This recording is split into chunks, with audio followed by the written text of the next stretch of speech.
Most people who struggle with Magic the Gathering don't because they can't get a grip on the game or they don't enjoy it. It's because a lot of the time they just feel overwhelmed with a lot of the new information that comes in and around the game. That's what I want to do here with this video. I want to address some of the common obstacles or challenges new players come into and hopefully make Magic make some sense. And the fact that some of these big scary things that new players think are these insurmountable challenges for them to get into a fantastic game, they're really not all that bad to begin with. So let's take a look at the first one. One big obstacle that new players get to when they get into the game is that they just don't know enough. And that's going to be true for really any new thing you try for the first time.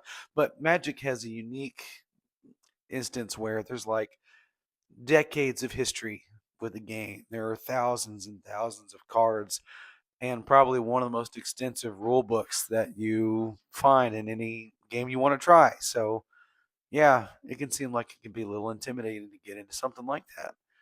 A lot of players will go and sit down with other players at a table where they know all the different keywords and have this encyclopedic level of knowledge on the game.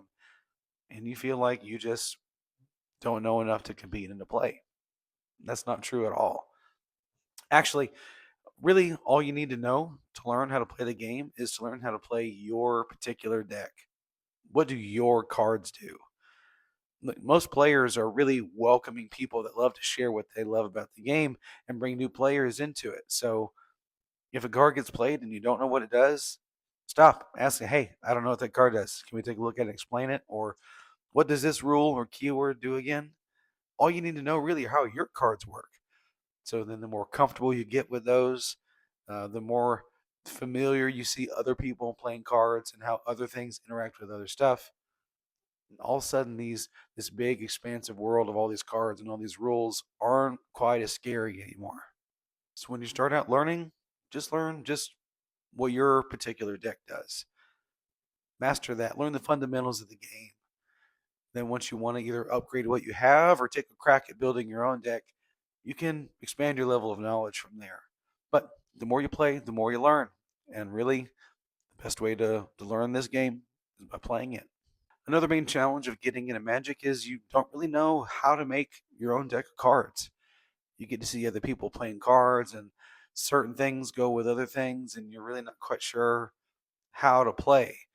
And there are different formats of how to play the game. So it's not like there's just one way to play Magic. You've got the most popular format out there right now is called Commander, which is 100 cards in a single deck. You know, other games like Standard, Modern, or Pioneer that they're 60 cards per deck and can have multiple versions of cards in those. You have some called Pauper. You have other ones that are Brawl. What's the difference in all these? Pick one to start with. Um, I would probably recommend you probably start at least to learn the game, learn Standard. I learned Commander when I really, for real, got into learn Magic. And it's not to say that you can't learn Magic that way, but Commander is more complex and there's a bit more to it. You can do either one that you're excited to play or whatever your play group plays. My in world pod, they are Commander or Bust. So if I wanted to play, I learned how to play Commander, and that totally works fine. But to learn how to build a deck and kind of learn what goes with each other, there's a little bit of a learning curve where you kind of see what gets played, what other people are doing. And really, one of the easiest way to kind of get into learning how a deck works, get a pre-constructed deck or a pre-con from a game store. They've got both for standard and commander formats. Pick one of those you think you like, learn how to play it. You get to see how cards interact with each other, how a deck is sort of built to work. Then you can take a crack at it, emulate that same formula for yourself. The other big obstacle I want to take a look at as far as new players getting into Magic is the cost. How much to play the game. You see all these deck lists or hear people talk about these expensive, fantastically rare cards that are hundreds and hundreds or thousands of dollars.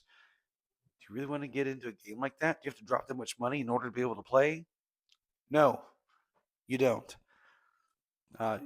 Is there the possibility to spend or sink a whole lot of money into this hobby? Sure, absolutely. But you can say that with any kind of hobby you want to pick up. In order to play, all you really need to do is pick up one of those pre-constructed decks at a game store, or you can find like cheap versions of cards or play a whole bunch of commons and learn that way. Now, whatever kinds of format, you can find affordable ways to do it. Pre-constructed decks at the game store for Commander, you can get in and around $40, and it's a deck that's already built and ready to play outside the box. Just upgrade it or change it from there.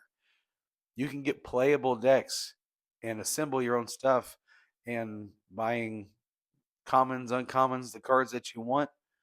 Anywhere a playable deck, 40 to maybe $75 to play. And really, that's not all that bad.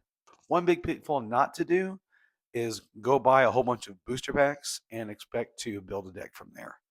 If you want to kind of build your collection and kind of grow your resources with which to eventually build the deck, you can do that with booster packs for sure.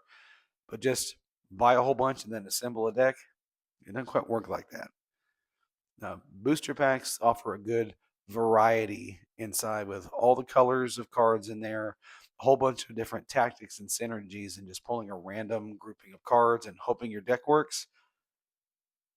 It just doesn't work like that. So, really, best way to start cheaply, get a precon, go raid someone game stores bulk cards that are really cheap, like you pay like cents for. Build from there. It doesn't take that much money to get started in the hobby. All right, so to do my cool wrap up for big obstacles for getting into the game, one, you don't know enough. There's tons to learn.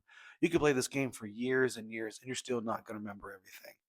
So kind of accept that as a given and learn a little bit at a time.